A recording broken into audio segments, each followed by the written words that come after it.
São Paulo corria o risco de rebaixamento. Estava com a corda no pescoço. O jogo foi fim de semana e na quarta-feira o Palmeiras tinha Libertadores contra o Galo. O que o Abel fez? Não colocou o time inteiro. Poupou os jogadores porque ele estava pensando na Libertadores. Foi uma gritaria de palmeirense que tem que rebaixar o São Paulo. Que absurdo. Não conhece a rivalidade, etc e tal. Abel Ferreira, eu tenho um plano, não é isso? Eu tenho um plano. O que aconteceu? O Palmeiras foi lá, eliminou o Galo, foi campeão, a gritaria acabou, ninguém falou mais nada. Então, normalmente é isso que acontece. O Vitor Pereira no Corinthians... Bora, galera, bem-vindo ao canal. Vamos acompanhar aqui a repercussão ainda, né, da derrota do Flamengo diante do Bolívar por 2-1. Tem também essa questão do Tite, porque tá poupando muito, isso tá incomodando bastante. Tem aí semelhança entre Flamengo e Palmeiras em relação à questão de poupar ou não, tá bom? Tem muita informação aqui bacana pra vocês. Se é novo por aqui, por favor, não esqueça de deixar o like, se inscrever no canal, vai ajudar bastante. Créditos e direitos autorais, SPN Brasil, link na descrição. A gente começar a nossa resenha, todo mundo opinar, eu vou colocar alguns fatos. Fatos pelo seguinte, não é só o Flamengo que poupa. O Palmeiras poupa, o Grêmio poupa, todo mundo poupa. Certo ou errado? La Paz, o Grêmio, por exemplo, não levou o seu time. Certo ou errado? Pro Strongest. O Tite explicou, tentou explicar, deixando claro que é um trabalho em conjunto. E ele tem uma comissão técnica, o Fábio Maceredian, todo mundo sabe, é um dos melhores preparadores físicos do país, trabalhou na seleção brasileira, etc e tal. Então esses são os fatos. Agora, muita gente achando que o Flamengo está exagerando, apesar dele citar a ciência, apesar de o Flamengo não ser o único a poupar jogadores nessa sequência maluca do futebol brasileiro, tem muita gente achando que ele está exagerando. Porque poupa no Brasileiro, poupa na Libertadores, poupa aqui, poupa ali. Lembrei até do poupa-tempo, que você citou ontem. Rafael Marques, o Flamengo está exagerando? Bom dia. Bom dia Abel, Nath, Mari, Prates e fãs de esporte conectados com a gente aqui no F360. Não sei. Eu entendo que a gente precisa debater futebol com base em informações. E aí, um parênteses, né, que eu acho necessário nesse momento, que é o seguinte, eu enalteço, eu valorizo a iniciativa do Tite, que desde o início, lá atrás, já falou sobre alinhamento com a diretoria, sobre a impossibilidade de ganhar as 3 competições, criou um discurso prévio de autodefesa perante o torcedor. Eu entendo toda a estratégia que ele lançou, que ele adotou para poder tocar nesse assunto publicamente. Mas já que é para fazer isso, e eu acho que é legítimo, porque respeita o torcedor agir dessa maneira, que seja em todos os sentidos também. Em cima do que você está dizendo, as opiniões, as reclamações, as cornetas de torcedores, não só do Flamengo, de todos os times, normalmente elas, obviamente, elas vêm com emoção, com paixão e em cima de resultados. Vou citar 2 exemplos para lembrar e para comparar. Abel Ferreira, Palmeiras, histórico, maravilhoso, trabalho no Verdão. 2 ou 3 anos atrás teve um Palmeiras em São Paulo, todo mundo lembra. O São Paulo corria o risco de rebaixamento, estava com a corda no pescoço. O jogo foi fim de semana e na quarta-feira o Palmeiras tinha Libertadores contra o Galo. O que o Abel fez? Não colocou o time inteiro. Poupou os jogadores porque ele estava pensando na Libertadores. Foi uma gritaria de palmeirense que tem que rebaixar o São Paulo. Que absurdo. Não conhece a rivalidade, etc e tal. Abel Ferreira, eu tenho um plano, não é isso? Eu tenho um plano. O que aconteceu? O Palmeiras foi lá, eliminou o Galo, foi campeão. A gritaria acabou, ninguém falou mais nada. Então, normalmente é isso que acontece. O Vitor Pereira no Corinthians, se eu não estou enganado, poupou também num clássico e falaram que ele não conhecia a história do Corinthians. Ele até citou, não, que ele não sabe o que é um clássico. Ele falou, eu sei o que é um clássico. Sim, eu vivi Fenerbahçe, Galatasaray. Que eu vivi Fenerbahçe, Galatasaray, que você tem que sair com a polícia. Lembra que ele falou isso? Então, essa discussão em cima do Flamengo, do Tite agora, ela não é nova. E não é só no Flamengo. Os técnicos normalmente sofrem. Por isso que eu estou... Sofrem ou são cornetados. Se o Flamengo ganha do Botafogo, vai bem na Libertadores, ninguém vai lembrar. Se o Flamengo começa a tropeçar, vai todo mundo, porque poupou, etc e tal. Mas o Rafael tocou um ponto, é diferente, né? O Rafael tocou um ponto para mim que eu concordo, assim, embaixo. Se a gente falar aqui do melhor elenco da América do Sul, melhor elenco do continente, esse elenco, por mais que tenha muitas trocas de jogadores, como o Flamengo teve ontem em La Paz, o time que jogou ontem contra o Bolívar, seria capaz de jogar melhor? Não era um time para ter uma capacidade de ter uma atuação melhor do que teve. Então vamos deixar o poupar de lado? Então, ele pode poupar, ele tem elenco para isso. Aí, Abel, o poupar entra muito na conta. O poupar entra muito na conta, aí eu tô com você. O resultado que vai pautando isso. Se talvez o Flamengo tivesse vencido ontem, jogado bem, melhor que o Bolívar, ninguém ia falar nada. Ou vencido contra o Palmeiras, porque poupou também contra o Palmeiras. Na verdade, o que se questiona, talvez, é o planejamento. Porque o Pedro também não jogou contra o Palmeiras o jogo inteiro. Então não era mais fácil ter poupado de uma outra forma? A gente questiona... Eu queria muito estar ontem no Hernando Siles, viu, Nath? Só para perguntar isso pro Tite. Por que o Pedro? Esse sim, eu acho que é um tema importante. O Pedro é poupado contra o Palmeiras e entra no transcurso da partida. Isso é justificativa para não ter viajado para La Paz? Acho que o único ponto, você vai falar sobre outros jogadores e os companheiros também, mas acho que o único ponto você foi na ferida. O único ponto focal para mim é o Pedro. E aí não dá para tirar totalmente o direito do torcedor de ficar na bronca em relação a esse jogador não ter jogado ontem. E aí talvez eles tenham que ser mais transparentes, mesmo como você disse, Rafa. Explica. Por que o Pedro foi poupado contra o Palmeiras e nem viajou para La Paz? Qual é o problema? Tá aqui o médico do Flamengo, tá explicando. O Pedro tá com problema na coxa e não pode jogar. Agora, eles não falam. E até porque, Abel, assim... isso porque o resultado chega e quando chega... É o que a gente conversava na redação. Lá no final da temporada, se o Flamengo empilhar taças, ninguém vai lembrar que ele poupou contra o Bolívar. Agora, o que se questiona é o planejamento. Porque se você pegar nos últimos jogos, todos os últimos jogos, tem muito jogador que não faz 90 minutos. Então, se há algum problema, alguma coisa, tem que ser dito até para que essa corneta ou toda a reclamação, ela seja estruturada através de um dado específico. Agora, o Flamengo, dentro da característica do Tite... Ele está trazendo para ele uma responsabilidade com essa coisa de não vou levar jogador porque tem questão científica, ele só fica no superficial, ele está trazendo uma pressão para ele que se ele não ganha contra o Botafogo, piora. Ué, mas poupou, por que poupou? Se poupou, por que agora não deu resultado? Os caras estão descansados, na época de fulano não tinha isso e a gente ganhava tudo. Então é muito tênue essas decisões do Tite, e eu entendo que ele seja cobrado pelo torcedor, porque o desempenho do Flamengo também não está vindo. Aí volta o que o Rafael Marques falou. O time ontem poderia ter jogado melhor. O time ontem talvez tenha se precavido demais, tenha sido muito... não é medo, mas tenha cauteloso. tido... cauteloso, obrigado, Prati. Tenha tido muita cautela. Quem é que joga muita bola em La Paz, hein? Abel, o time é técnico. Historicamente, quem é? Abel, o time é técnico, dava para ter jogado mais.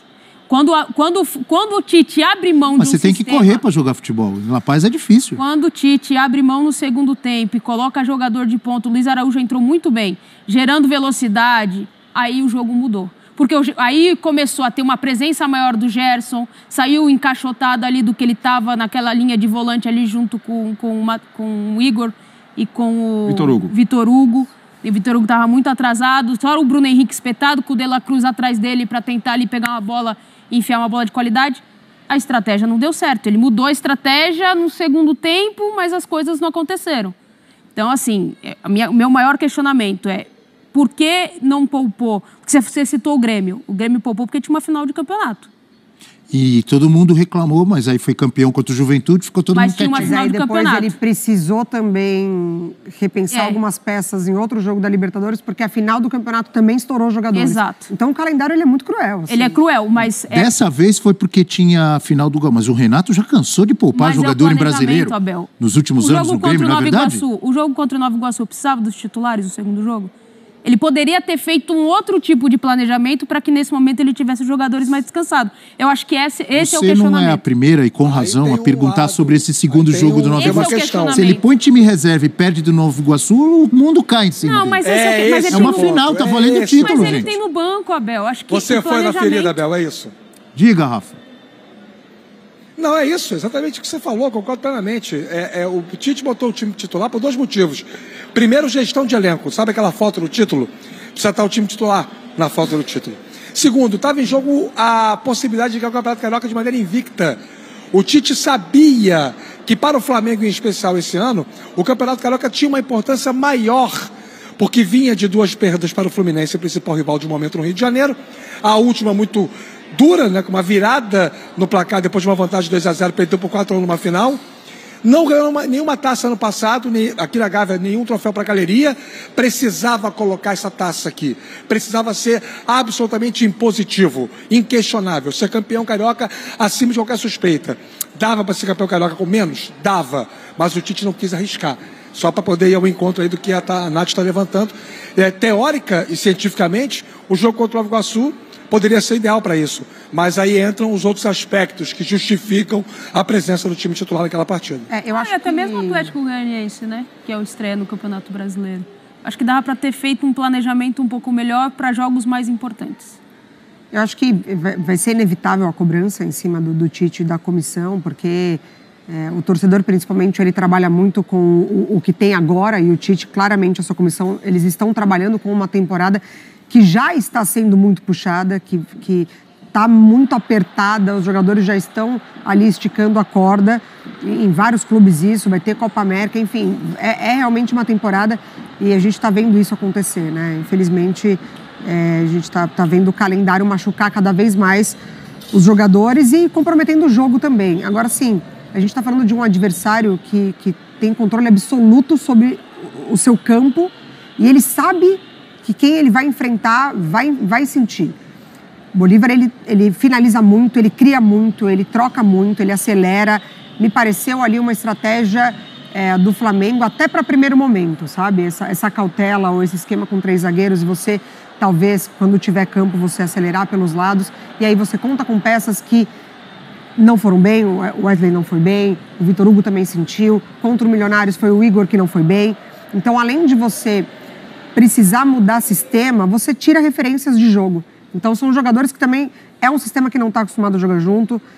São jogadores ali que não estão tendo sequências de partidas. Então, você não dá também esse entrosamento para esses jogadores quando você mexe muito.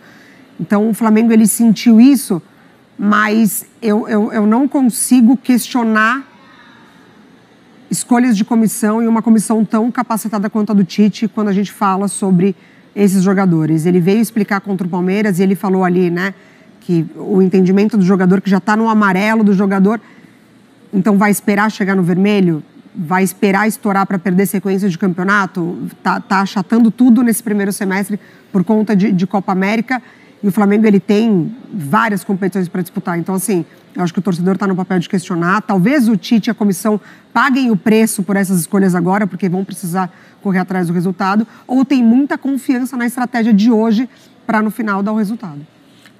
Eu acho que nosso papel é criticar quando tem que criticar, apontar o que a gente acha que está errado, elogiar quando tem que elogiar. E ontem eu gostei do que disse a Natália, do que disseram a Natália e o Rafael Marques, da gente tentar levar para, olha, o que deu, com o time que tinha ontem, o que deu certo, o que deu errado, onde errou o Tite. Foi certo ou foi errado começar com 3 zagueiros, fulano, Beltrano, funcionou, não funcionou? Porque, olha, a escalação aqui, que começou o jogo, Rossi, Fabrício, Bruno, Davi Luiz, Léo Ortiz, Wesley, Gerson, Igor Jesus, De La Cruz, Vitor Hugo... Não, Vitor Hugo entrou depois? Não. Entrou. Vitor Hugo. Começou.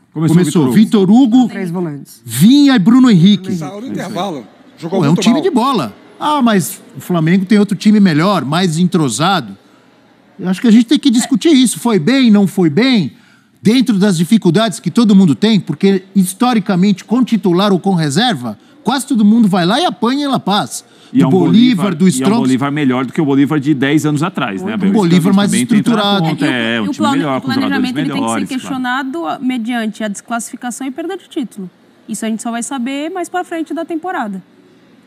Pensando em classificação, a liderança do grupo já está sob risco, porque o Bolívar foi a 9 pontos, o Bolívar é um dos 3 times que tem 100% na Libertadores, Bolívar, Atlético Mineiro e River Plate, ganharam as 3. É um grupo que o Flamengo parou com os 4, né? Porque o Flamengo empatou na estreia contra o Milionários, ganhou do Palestino, que é o mais fraco da chave, que o Bolívar ganhou de 4 no Chile, e ontem o Flamengo perdeu. Então o Bolívar com 9 pontos, ele no máximo tem de fazer 4, ganhar um jogo e empatar outro, possivelmente contando com uma vitória do Flamengo no Maracanã contra o Bolívar, e o Flamengo ganhar todas para o Flamengo tentar ser o líder da chave. E aí é uma outra conversa, porque passar em segundo, teoricamente, além de não decidir em casa, você enfrenta times melhores nas oitavas de final. Certamente o planejamento do Flamengo passava em liderar o grupo, em terminar como primeiro com sobra. Não vai ser assim, É o que tudo indica. Olha, o Bolívar. Milionários e Bolívar, Flamengo e Bolívar, Bolívar e Palestino. Os jogos. Ele joga 2 fora agora, o Bolívar. Se fecha com o Palestino, que é o mais fraco, ele ganhou de 4 no Chile, né? Não é uma ciência exata, mas define La Paz. O Bolívar vai se classificar, tá? Sabe por quê? Porque tem um confronto direto entre Flamengo e Milionários no segundo turno. Um mata o outro. O Bolívar vai se classificar. Mas aí, provavelmente Rafa, que em primeiro lugar. O Flamengo, se passar em segundo, muda, além de mudar a situação do Flamengo na Libertadores, pode mudar a Libertadores. Sim. Que a gente contava com o Flamengo nesse grupo, né? Quando saiu o sorteio. Olha, o Flamengo em primeiro. A gente fala, ele possivelmente vai enfrentar um time mais forte nas oitavas, decidindo fora, fazendo o primeiro no Maracanã e o segundo fora. Podemos ter um Flamengo Atlético, podemos ter um Flamengo Palmeiras, podemos ter um Flamengo Independente. Pode pegar Atlético, River, Flamengo, Palmeiras. Isso. Não, ser primeiro é importante e ainda dá. Agora, só que tem uma questão inegociável, que é você não depender mais de si. Eu acho que a discussão toda está em torno de torcer contra o Bolívar. E da maneira como o Bolívar joga, vamos lá, contra o Palestino em casa, é impossível não imaginar que o Bolívar já contabilize esses 3 pontos. Se o Bolívar amarrar o jogo contra o Milionários, na Colômbia e tal, 13 pontos, isso pode ser suficiente para o Bolívar ser o primeiro colocado da chave. O Flamengo pode não conseguir chegar aos 13 pontos. Porque faltam apenas mais 12 em disputa, sendo que tem esse confronto direto com o Bolívar, que é no Maracanã. Sim, mas é um confronto direto. E, evidentemente, o Flamengo vai precisar jogar melhor para conseguir um resultado positivo jogando em casa. Então, 5 pontos já não é impossível. Mas a realidade do Flamengo hoje é pensar na segunda vaga, embora ainda haja essa possibilidade matemática de ser o primeiro. E para mim, o principal tropeço é na estreia da Libertadores contra o Milionários. Ali você tinha que ter ganhado o jogo. Porque contra o Bolívar, você coloca a questão da altitude. Você sempre vai colocar a altitude e um asterisco. É mais difícil, é mais complicado. Por mais que você tenha mais qualidade técnica, que o Flamengo teve, no segundo tempo tinha a condição de ter feito outro resultado. O Bruno Henrique tem uma oportunidade no primeiro tempo, no cruzamento do Vinha, que ele dá uma testada na trave. Nossa, ele vai de peito, né? Ele tenta, acerta a bola, vai para fora e acaba batendo na trave.